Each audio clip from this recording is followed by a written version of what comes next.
Hi, my name is Julie Carlson. I am 20 years old. I was born with cerebral palsy. That means I did not get enough air when I was being born, and my body developed differently because of that.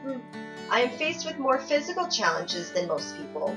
However, my brain works just the same as anyone else's, and I live a very happy and exciting life.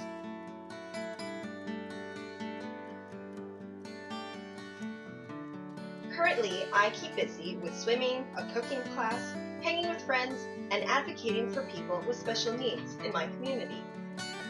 I have been very blessed with an amazing family and support system who consistently ensure that I feel loved and included.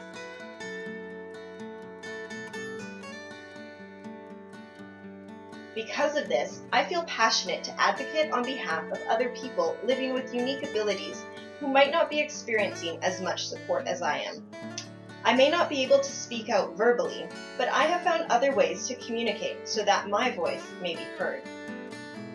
People who know me well have learned to ask me yes/no questions. I can respond with a yes with the stomp of my foot or a no when I shake my head like this. I also direct my gaze to what I'm talking about if applicable, and give big facial expressions to match my emotions. I'm usually big smiles or give a cheeky eye roll, but when I'm not happy about something, it's pretty obvious too. I also have been learning how to communicate with my eye gaze computer, where I simply look at an icon and it reads it out loud. This has opened up flowing conversation so that I can express more than a yes or no with other people.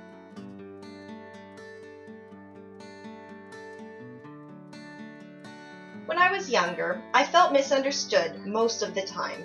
My family learned to communicate with me, but it was often frustrating to be at school or out in the community. When I was 12 years old, my family moved to Powell River, a city with much more support and awareness of my abilities, so I have been able to express myself more and be heard. My school situation improved drastically, and I was able to make friends. I am so grateful for moving here.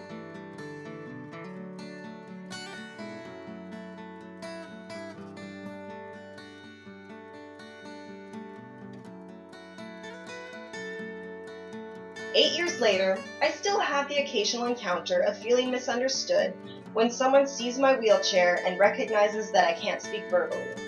They often assume that I understand very little. Quite commonly, strangers will either ignore me or talk to me like I'm a baby. Both are equally frustrating. As I venture out into the community and become more familiar to others, I am meeting more people and seeing an improvement with the way they interact with me.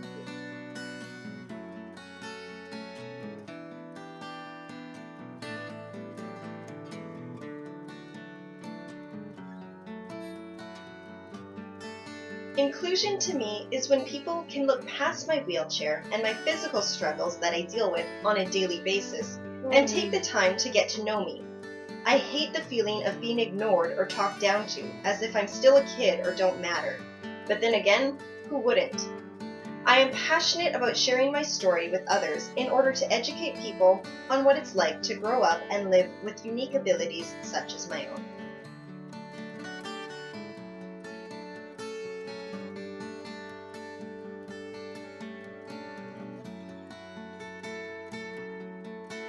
This past year, I have been pursuing a dream of mine of going into schools and other gathering places to deliver a presentation called Don't Diss My Ability.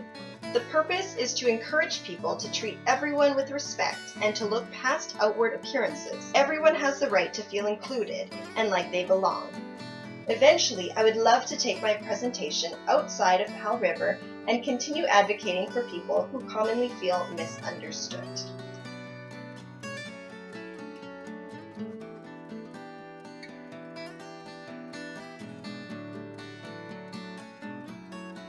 Thank you for listening to my story.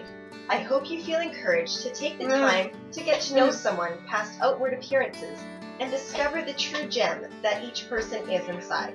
Let's allow everyone to feel included.